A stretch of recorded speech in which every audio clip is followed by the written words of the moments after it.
Hello and welcome to Business 360. I'm Archana Solanki. Here are the headlines we're tracking this evening. Bulls enter deep into uncharted territory as records stumble on the Lal Street. Sensex gains over 1,300 points. Nifty crosses 25,800. All sectoral indices end with gains. Crude oil prices set for a second week of gains even as prices hover around $75 a barrel. Gold prices hit another record high as the US Fed rate cut boosts sentiment. Setback for SpiceJet. Supreme Court directs the airline to ground and return 3 engines to lessors over non-payment of dues.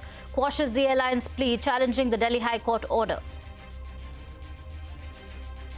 The CEO of Etihad Airways says India's aviation traffic can double to 400 million passengers. Defends the demand by Gulf carriers for more access to Indian traffic, citing higher demand.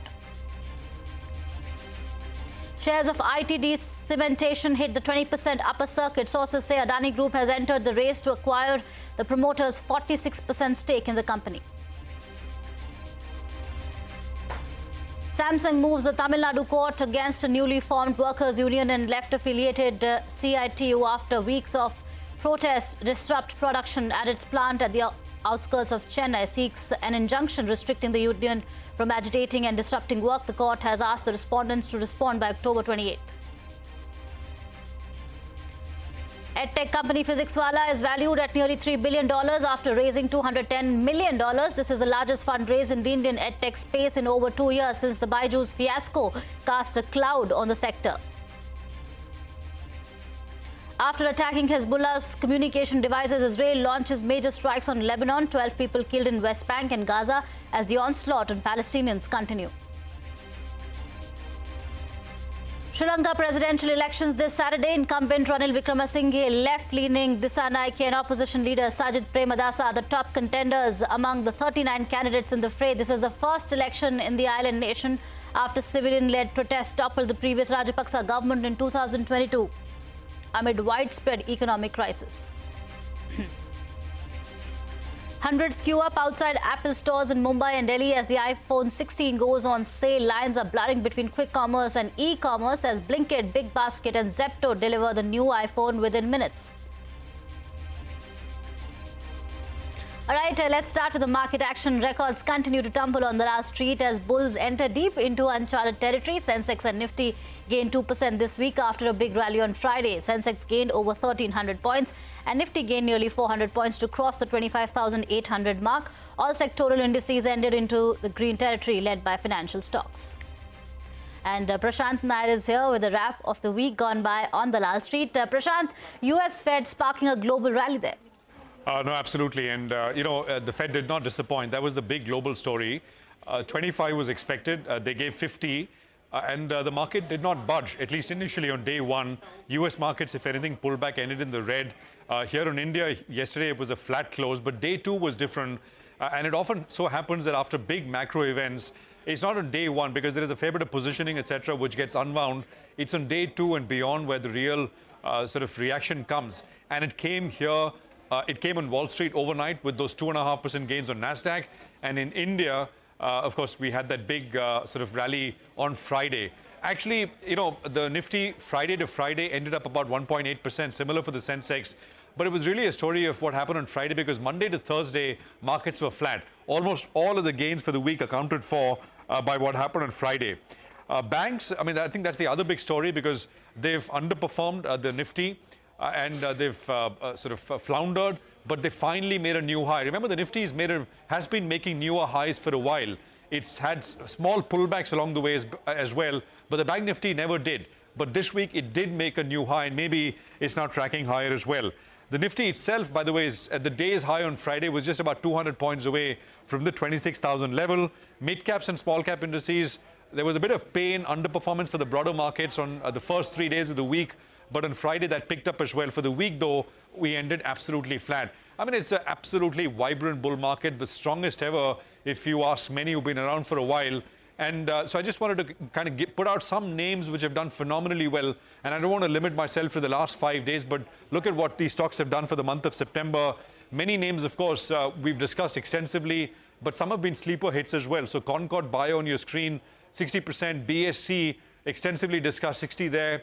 Gujarat Fluorochemicals 30, Jubilant Pharma, Campus Activewear, the footwear maker Chola, Thermax, Max Healthcare, Devyani, Sobha 20, Kalyan Jewelers 20, and I'm sort of limiting myself to the 20 plus movers. So it's just been a great month so far, and generally been, of course, a great year so far as well. The bull market very much sort of well and alive, and sort of the easing cycle, the global easing cycle, the Fed really taking the step with an aggressive, big, deep 50 basis point cut. Back to you.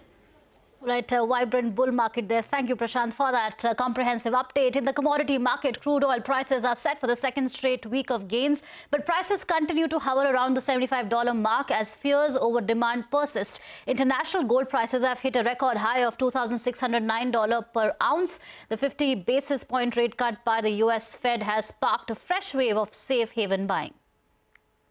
The big story this evening, shares of cash-strapped SpiceJet came under pressure in trade today.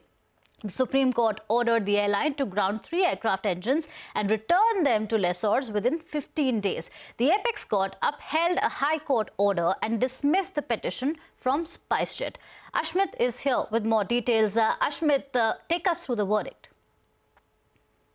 Well, a major setback coming in for the airline SpiceJet. The apex court granting directions for grounding as well as for returning of 3 engines back to the lessors. SpiceJet will have to do that within a space of 15 days, a small window there for the airline. Now, all of this goes back very many months. Lessors, 2 in question, had raised this question first before the Delhi High Court regarding unpaid dues and whether SpiceJet can continue using those engines despite not paying the dues to the lessors. The Delhi High Court, first on August 14th, had held in favor of the lessors, had directed for returning of these engines, and subsequently on September 11th, the division bench had upheld that direction. SpiceJet, the airline, clearly concerned on what the impact could be on the operational fleet, had moved the apex court, had sought an urgent hearing. They made their submissions that they've only recently raised money via the QIP, some 3,000 crore rupees, that money will be used for discharging some of these dues, that they are already in negotiations with the various lessors, also citing how as much as $8 million have already been paid to these 2 lessors. However, none of these arguments managed to cut ice with the apex court. The Supreme Court said that clearly SpiceJet is in breach of the consent terms, clearly is in breach of the payment schedule that was agreed on, clearly has defaulted on those payments, and the consent terms were very clear. The consequences of not complying with those consent terms was very clear, and therefore there is no wiggle room available to the airline. And with that, the CJI-led bench of the apex court grounding those 3 engines and asking for SpiceJet to return them to the lessors in no more than 15 days. Thank you, Ashmit, for that update. So how is this order likely to impact the airline? In a statement, SpiceJet said the engines in question are already grounded and the airline's operation remained completely normal and unaffected. SpiceJet also said it's currently in discussions with the aircraft lessor to reach an amicable settlement. However, last month, SpiceJet's lawyer had argued before the Delhi High Court that it only had a fleet of 21 aircraft and the grounding will cause grave loss to the airline. SpiceJet's lawyer said grounding of 3 engines will mean grounding of 2 aircraft, as 1 aircraft needs 2 engines. The order was delivered on the 14th of August. It's important for SpiceJet to maintain a fleet of at least 20 aircraft to continue flying international routes. But according to documents filed by SpiceJet before its 3,000 crore rupee fundraise, the airline said it has a total fleet size of 64 aircraft, out of which 36 are grounded, leaving the airline with 28 aircraft. On to a CNBC-TV18 exclusive, Etihad Airways CEO says India's aviation traffic has the potential to double to 400 million passengers per year. Speaking to my colleague Madiha Mujawar, he said Etihad has no further room to grow in India beyond the 176 flights per week due to the restricted access to Indian traffic. He further said Etihad's flights from India having 80 to 90% load factor shows India has a demand-supply mismatch and has enough potential for more competition. It's growing like 30%, right? 30–40% year on year. We are adding a lot of capacity. We have now 11 destinations in India. We have 175, which is 25 flights per day, right? 175 per week. So we now have used all the traffic rights that we have to India. I mean, we can't grow anymore in 2025, but we have no doubt right? We want to grow more. If you compare to 2022, early 2023, we doubled the capacity in India. If Etihad today, together with Air Arabia, is using all the seats that we had in the past, Yeah. we're using all the seats that we had in the past. You see what I mean? So Yeah. I cannot have more market share. Yeah. You used 30,000 and you're using 30,000 even now. Yeah, 50,000 together with Air Arabia. So 35,000 plus 15,000. Air Arabia has about 15, 12,000, Per week. right? Per But week, the point is 50,000. It's being used. Yeah. From How much more do you want? How much more is your capacity? We could have 20,000 more in the next 5 years. 20,000 30,000. 20 to 30,000. The Indian market is 200 plus, 220 million passengers per year, right? 200, 220. I mean, it's a big market, right? I mean, it's in the US, right? I mean, you have 800 million passengers, right? I don't see any reason why India cannot go to 400 million passengers. My view is that supply and demand today is not balanced in India. So What is the mismatch you see? the mismatch is every flight I add to India, I get 85, 90% load factors. You see what I mean? So if I can add today more flights, it's because demand is not balanced. Right, a quick look at the other headlines. Shares of IIFL Finance surged in trade a day after RBI lifted restrictions on its gold loan business. The lender will now be permitted to sanction gold loans with immediate effect. The central bank had earlier imposed curbs on the NBFC in March over supervisory concerns in its gold loans portfolio. Shares of Reliance Infra gained 11% following the board's approval of a 3,000 crore preferential issue to a promoter group company and other investors. Additionally, the company also plans to launch a QIP to raise another 3,000 crore rupees. These funds will be used to expand the business. ITD Cementation stock hit the 20% upper circuit in trade today. This after CNBC-TV18 reported, citing sources, that Adani Group may also be in the race for the promoter stake along with KEC International and two other companies. Vivek Iyer joins us now. Vivek, what are your sources telling you about this development? Well, that's right. So when you're talking about ITD Cementation, remember, this particular stake sale by the parent has been going on for quite some time, especially, on July 3rd, the company actually informed the exchange stating that the Thai parent, that is ITD, was looking to divest its close to 46.5% stake in the company. After that, remember, on August 1st, our colleague Yash had done a story saying that KEC International, another listed T&D player, was actually looking at acquiring a majority stake in ITD Cementation. At that point of time, KEC International did not actually told us that they look for both organic as well as inorganic growth opportunities. And also remember, very interestingly, at the end of Q1, KEC International actually had gone ahead and announced a fundraise of close to 6,000 crore rupees, which involved 4,500 crore of a QIP fundraise and another 1,500 crore of debt issuance. Now, after that, what's actually transpired is that today we understand from our sources that the Adani Group has also evinced interest in going ahead and getting a controlling stake in ITD Cementation. We reached out to the Adani Group. They did not offer us a comment. Now, just looking at the deal math, closer to the current market price, the market capitalization of the company works to a range of 9,500 crore. The parent stake, that is close to 46.5%, works out in the range of 4,500 crore. Now, remember, if there is a change as far as the ownership is concerned, there will be a mandatory open offer that will be triggered, and that particular 26% open offer will work out to another 2,500 crore rupees. So all in all, at the current market price, remember, whoever is looking to buy this particular entity will need to shell out a close amount in the range of 6,900 to 7,000 crore rupees. So it's a significant development. ITD Cementation on the back of that today locked in the upper circuit. Right, thank you, Vivek, for that update. Moving on to the startup space, EdTech company PhysicsWallah has raised $210 million at a valuation of $2.8 billion. This is the largest fundraise in the EdTech space since 2022 after the Byju's fiasco cast a cloud on the sector. Ritu Singh is here with more on the PhysicsWallah fundraise and its significance. Over to you. Well, EdTech unicorn PhysicsWallah has secured $210 million in fresh financing amid what is a very tough funding environment for EdTech companies especially in the wake of what's happening with Byju's.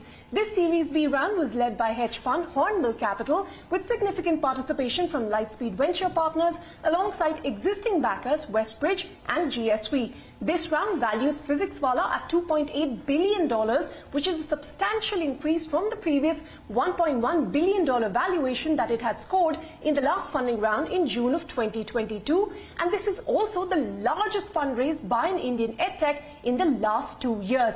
PhysicsWallah, with this current round, has now raised more than $310 million to date. The current round also includes a secondary transaction of about $35 million, which also saw its founders and employees selling some of their shares.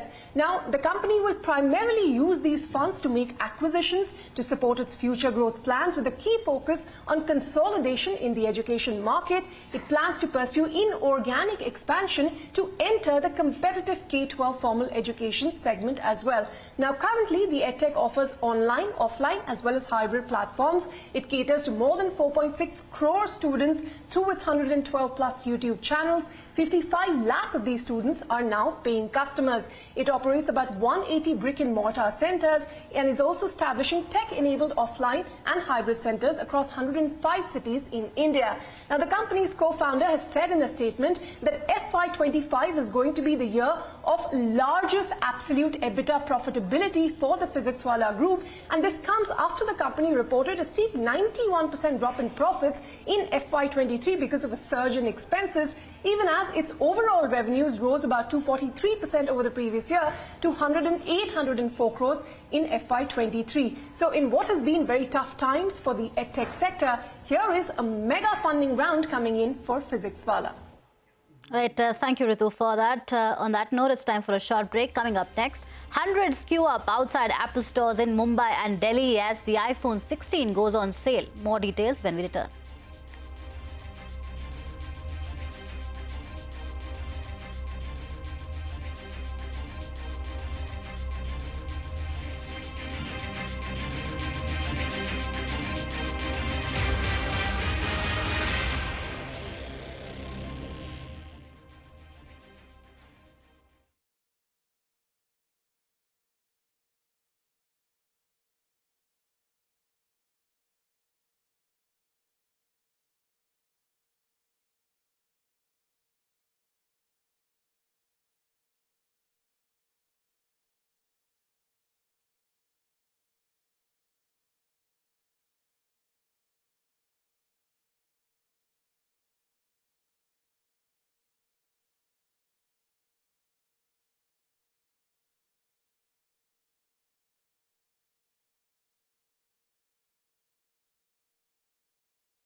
Welcome back. The Supreme Court took exception to a comment by a Karnataka High Court judge who referred to a Muslim-dominated part of Bengaluru as Pakistan.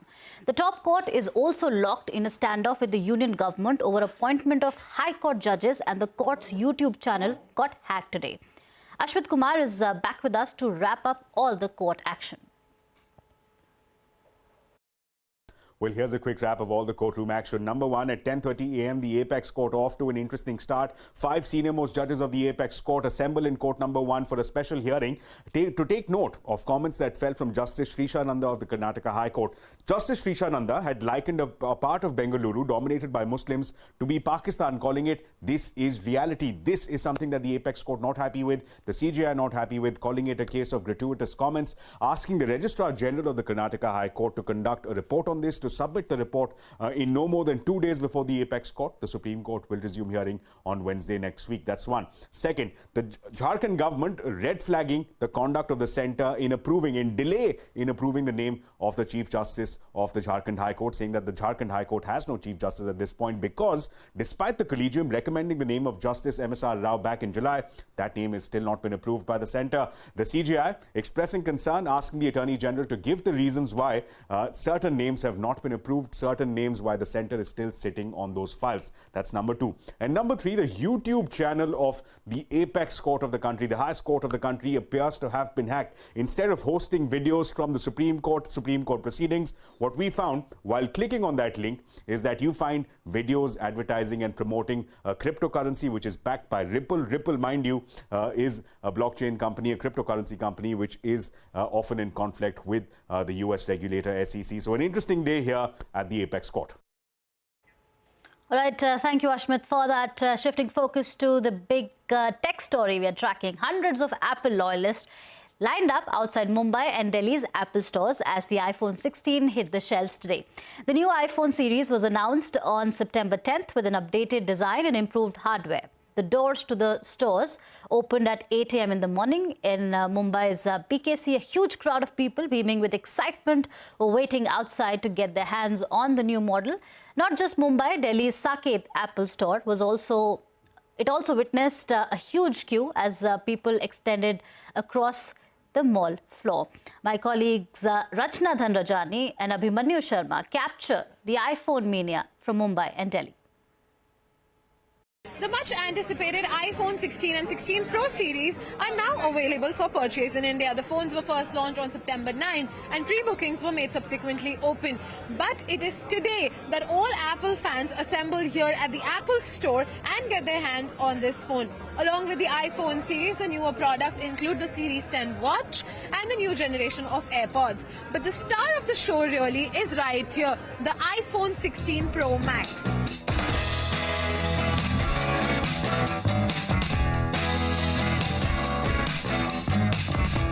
एक बेटे के लिए एक बेटी के लिए बीवी एक ही है इसके लिए एक बाकी 2 भाई के लिए है. How many?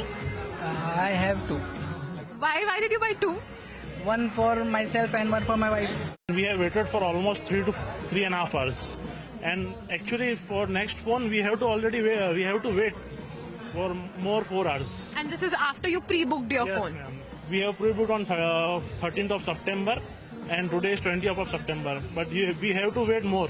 I saw that the iPhone colors are in the colors of the sari that I already have. I said, you know, what better way to bring together 2 things I love and on a day like this.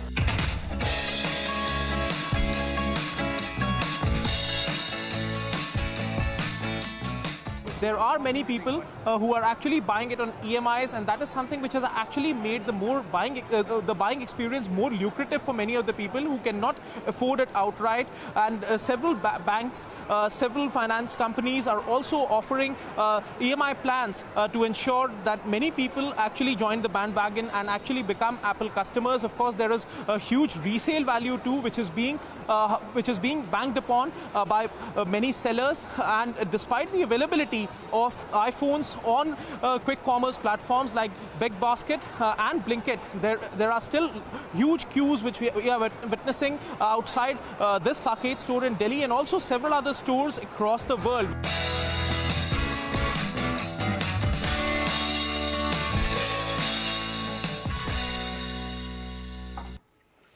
While hundreds chose to queue up outside Apple stores in Mumbai and Delhi hours earlier for their iPhone 16, an iPhone was just a click away for many who got it delivered home within minutes.